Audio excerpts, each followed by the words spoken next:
We had another thing that I wanted to throw in here at the beginning of this video, and that's how do you change the settings on a slider after it's been created. So I showed you the shortcut, but I didn't show you all the behind-the-scenes stuff to actually create it manually. So anyway, if I have something that I created, right, 0 to 10, and I'm trying to change it so that it's 7.5, right? So I kind of slid it up here. It's at a number like that. I'm trying to get 7.5, but I can't. You double click on the name of the slider, and it'll bring up this menu.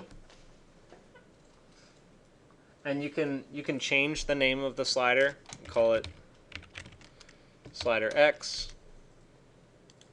Don't worry about expressions yet. We'll talk about that at another time. But I can change it to a real number, floating point number. And so basically that gives me the ability to change how many decimal points it's calibrated to. And then I can hit OK and type in 7.5. Okay. So if it's set to real numbers and you double click it and you put 7.5, it won't lock in? If it's set to integers? Yeah. Yeah. If you double click it and type 7.5, it's going to round it.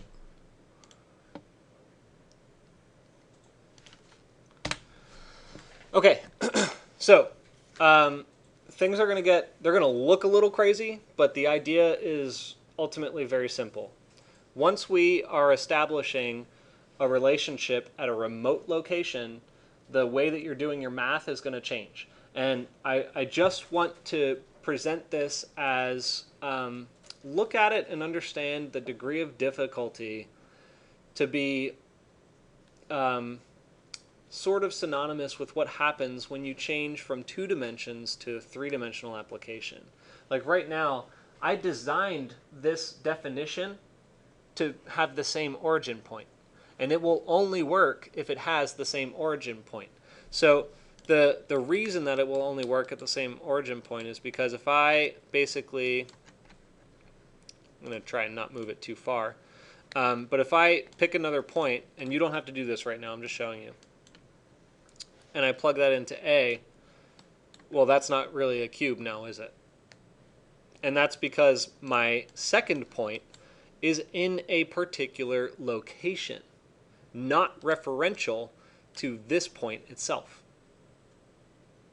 So even though the location and the size of that point is saying that it's half of 7.5, that's not half of 7.5 from this point. It's exactly 3.75 from the origin.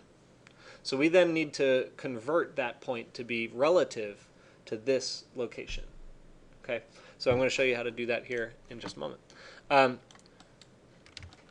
So we went to vector and point. Actually, you guys can at this point drop in a remote point. Doesn't matter where it is. You probably should just put one somewhere. Not too far away. Don't get crazy. So anyway, we need to basically measure where this point is in space. Then we need to put a mathematical operator on its location in space that's going to produce a new point that is that measure of 3.75 away from that location, if that makes any sense. Okay, so keep in mind that we're only dealing with positive numbers at this point, so it's generally speaking pretty simple. So what I'm going to do here is go into the point menu under vector and point, and notice how we have construct point. We also have this feature called deconstruct point.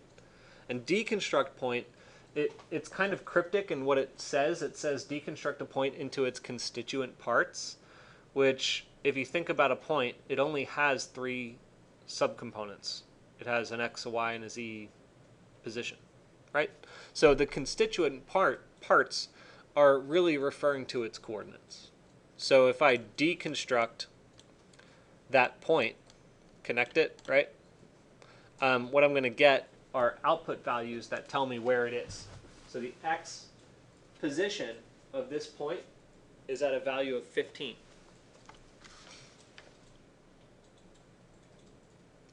The y position is at 8, and the z position right now is at 0. Yes? You kept the point, the one that you supposed to be doing how to do, the point where it just forms it made the box all rectangle instead of, you kept it and put deconstruct, you connected that together? Yes. Let me go back and clarify what happened. Yeah, because I didn't show you the override. So anyway, what you probably all have done by now is you created a point. Did you reference in the point? Okay, so that's, let me go back to that. Here we go. So in Rhino, I created a point. In Grasshopper, I dropped in the point param. That's your point param that you were trying to use earlier. Put one of those in. Yeah. So we drop in a point param, then we have to load it, basically populate it with the point that we want to reference. So I right-click it, and I go to set one point.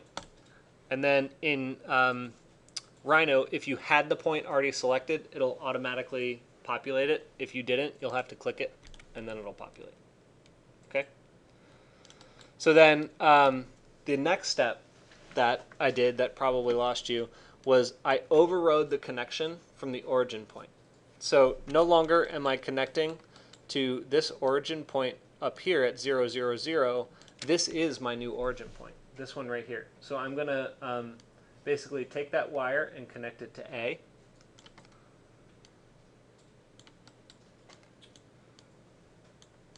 And that's what's going to generate that box.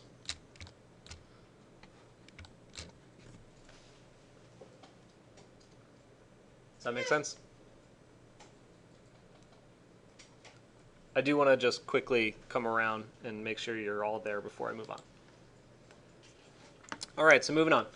We now have a new origin point, but we have the wrong second point, right? Because the second point is now going back to a point that is referential to the origin point of 0, 0, 0. Right?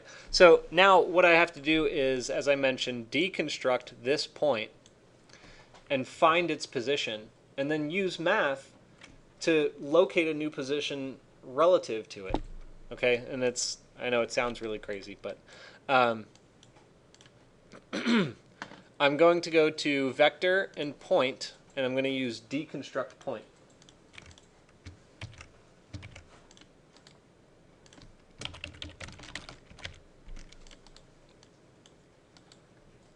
So when I plug this point in, it's going to give me the location. Again, it's 15, and then 8, and then the z position is 0.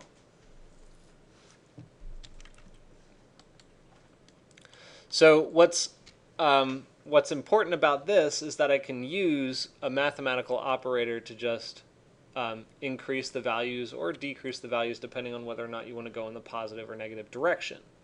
We're just doing all positives for now. Keep it simple. High level, simple.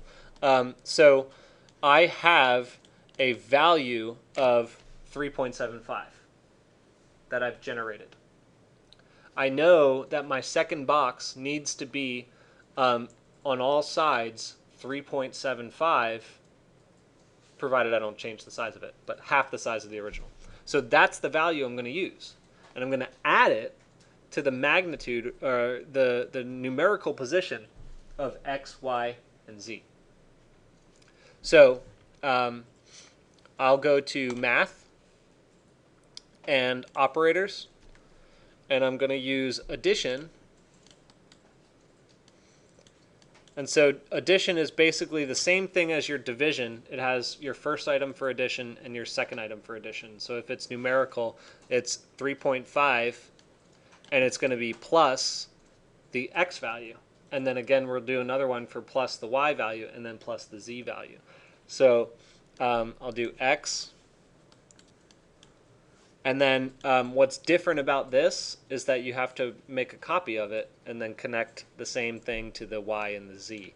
So I'm going to select this and copy and paste it again.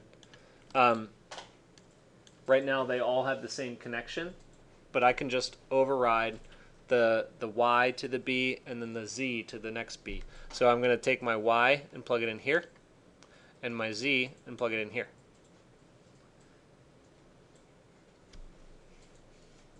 I'm going to need to give you guys a couple moments to probably catch up with that, but the way that you verify if you're correct is to click on the first one, trace it back, right? The green line goes back to the dividing mathematical operator, right? That's that one right there. And then the green line from B goes to X. Then click the next one, verify that your green line from B goes to Y. And then click the next one and verify that your green line from B goes to Z.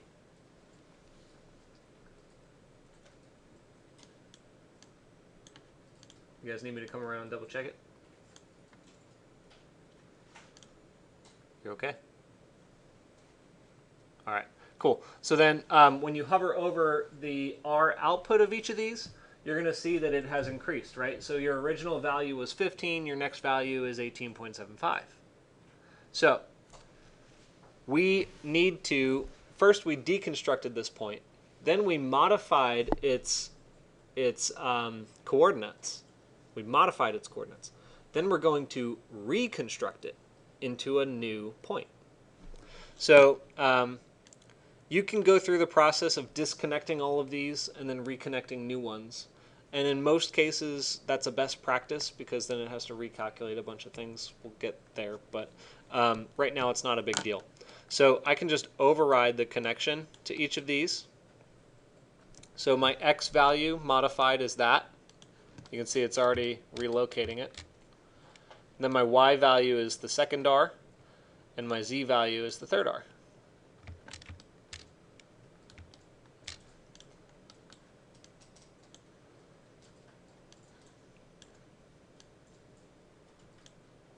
Just moving it up to keep things compact for you all.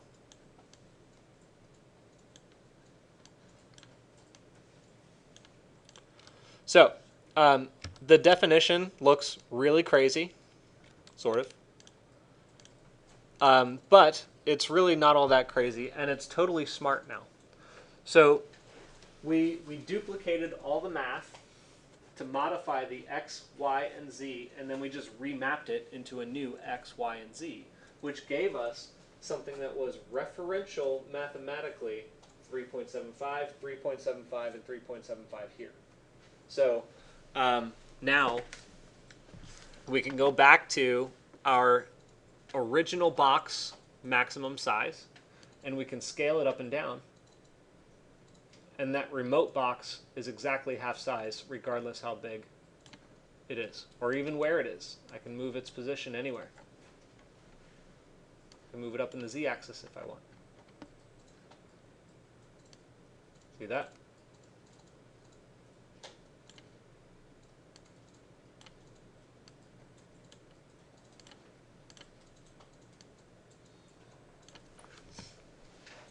So, what questions do you have? None? Does it feel like this is too much work for what it is? I feel like it takes a moment to break down what happened there. What was that? It takes a moment to break down what happened in the second block. Yeah, it does. So I think the reason I like this exercise is because it gives you the opportunity to kind of get down into the cognitive capacity that you need. But I know that it's a sensitive subject because for most users, you know, like Rhino users, people who are modeling all the time in Rhino, they look at this and they're like, well, why wouldn't I just, you know, make the box? It's faster, right? The key is when you have 100,000 of those, and you have to create a list of 100,000 different numbers and scale all of those boxes to 100,000 different sizes. It is extremely powerful. So while this abstract exercise is kind of, it might bog you down a little bit emotionally, just be aware that what we're building towards is a smarter way of designing. But it also, I mean, also, disclaimer for that is Grasshopper isn't right for everything. We just did a semester of design where it was a residential based design, and we had our Grasshopper class sort of like sync up with it. It just didn't work. Most residential applications, it just doesn't need that level of smart design. So what I resign most of my grasshoppering to is commercial mid-rise structures or larger. Just like replicating modules? Yeah, not always modular. You can do like form generation stuff. It's really great for pavilions and stuff like that. But generally, I'd say modular and like digital fabrication type stuff is where it's most powerful. Yeah. So anyway, I'm going to stop this video here, and then we'll move on to some other exercises.